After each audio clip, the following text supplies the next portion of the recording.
Hey guys, how's it going? Rodent44 here, back at you with another tutorial video for Microsoft Flight Simulator. This is a scenery tutorial video. We're going to be taking a look at how to structure a scenery project file or scenery project directory. Now, I am going to include a zip file down in the description below. You can download this file. It's kind of an all-in-one I put together, which includes CGL, model library, BGLs, and material library. Some of the four most common used assets in a Microsoft Flight Simulator scenery package. Now, if you download that file, you're going to see something like this. So you're going to have a package definitions folder, a package sources folder, and an XML file. This is your project XML file. This is the XML that you're going to open in your project editor in Microsoft Flight Simulator. Once you open that up, you're going to see something like this. Of course, there's not going to be anything in the inspector window initially, but I already have it open and I'm selected on a file, so it displays over there. So with this parent directory selected here, you're going to see some information over here on the right side, the inspector window, and it's possible that this may not be opened up by default. If it is not for you, just inside the project editor, go into view, inspector, click it, and that window should pop up. So this window, if you're selected on the parent directory or the parent level here, will display all the information for your package. So company name, package name, title, creator, and the content type, as well as your thumbnail, and a list of all your attached asset groups. So company name, this is usually your initials, or if you are a company or have a company or go by a certain name, use the initials of that as well. So for me, Emerald Scenery Design, it's going to be ESD, and I type it in like that because if I just type it in, or if I delete it and type it in, it gets a little weird. So we'll type it in first and then delete all that in front. So ESD add-on name. So let's just say this is I don't know, Talkeetna dash Alaska. PATK is the ICAO. The A got left there. Delete it. Hit enter to close it out. So now, once this package is compiled, the compiled directory or the file folder name that you're going to be left with is going to be ESD Talkeetna Alaska PATK, and that is the folder that would go into your community add-ons folder. Now, title, this is what is going to display in the content manager. So you can name this really, whatever the name of your project is. So in this case, Talkeetna Alaska PATK, something like that. Just put in a title. Make sure you have a title. And the creator is going to be, like I said before, with the company name. It's either going to be your company name or the name you go by, your username, your name, whatever you want to put. It's the creator field. So in this case, design, Emerald Scenery Design. Content type, you're creating a scenery, so just leave it as scenery. A thumbnail here, you can click here to set a thumbnail or to change it. I'm already going to include a generic thumbnail in here just as a placeholder. Do not use it. Replace it. Make it something related to your package. It's not going to be this one. This is just the one I have in there right now. But I will have something just so it's not a blank area here. So you can largely ignore this section. Or when you actually go to change your thumbnail, easiest thing to do is to just go in the package definitions, go inside the folder that's created in there after you save your project. Then you're going to have a content info folder, and a thumbnail.jpg will be in there, and you'll just replace this file with your own file. Of course, rename or leaving it named the same thing. Thumbnail.jpg is what it needs to be. Oh, and I should probably mention, which you could find this out as well, but it needs to be exactly 412 by 170 pixels. So 412 pixels wide by 170 pixels tall. And it also says that right above it, right here in the inspector window. So just make sure it's that exact same size. Release notes tab, you have a plus down here and an X. X, of course, is to delete. Plus is to add a new one. I'm going to already have it set up with a version 1 in here. Now you can, of course, change this to whatever you want. You can, whoa, it's a little high of a version number, huh? You can change it to whatever you want. So if you want it, an alpha 0.1, or maybe you're in a beta 0.5. Set the date for it so it displays correctly, but that's pretty much it for that. And then you just set your version number for the package up here at the top as well. So if you want to go with 25, whatever, you don't have to hit the plus and minus. You can also type into these fields. All right, so let's take a look at the actual assets. So you have included a model library, a BGL, material library, and a CGL. I have put in a name here for each one of these, just kind of relating to what it is. You can name these whatever you want. The name doesn't really dictate, as far as I remember, the output of the BGL. That'll just, when you save those XML files in the scenery editor, when you're actually editing on your scenery, and it asks you to save your first XML or save your first shape file into that data folder, then that's normally what determines, whatever you name that is what determines the name of your BGL. But these titles for these packages, really, whatever you want. It doesn't really matter. Just more for organizational. So these are already set up with the recommended input and output values for each one of these, and it's of course set up that way inside of the package as well. For the model library and your BGL library, typically it's recommended to have them in scenery, global scenery for the output path, and scenery BGLs will be in scenery, world scenery.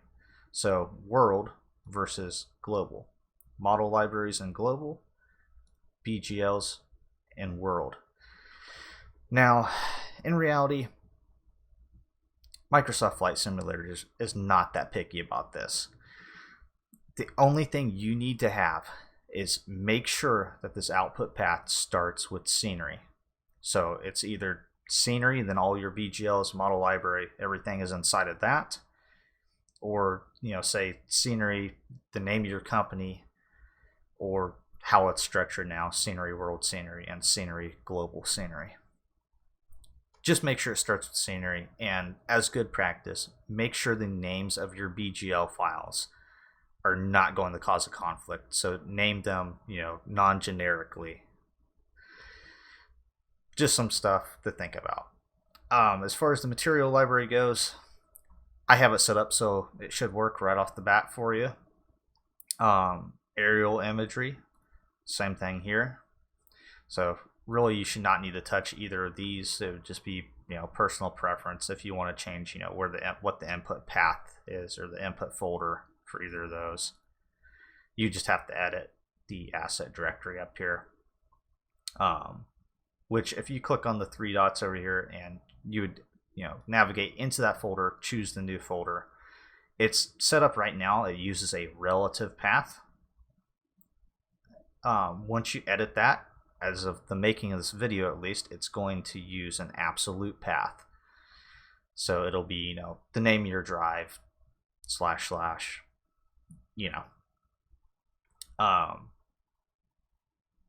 just something to think about. Not a big deal as long as you keep your package located in the same directory on your hard drive. Obviously, if you move it, you're going to have to update that path. Or what I like to do, and takes 15 seconds to do, is just go into your package definitions folder inside of the project directory. You're going to go into this XML right here. Open with, say, WordPad. You can use any text editor, and you'll just scroll down. You'll find that in here. And it'd be let's see, model library, asset directory. So your path would be right here. Just delete everything in front of the package sources folder, resave the file, and then next time you open this project up, you'll have a relative path instead of an absolute path again. Then you can move your package wherever you want on your hard drive, and it's not going to matter. Okay, so that's really it for the project editor and the inspector here. Let's go ahead and let's take a look at the actual directory here. So if you download the folder or the file that I have down below in the description, this is what you're going to get when you unzip it. You're going to have a project.xml. This is what you open inside of your project editor. You have a package sources folder, a package definitions folder.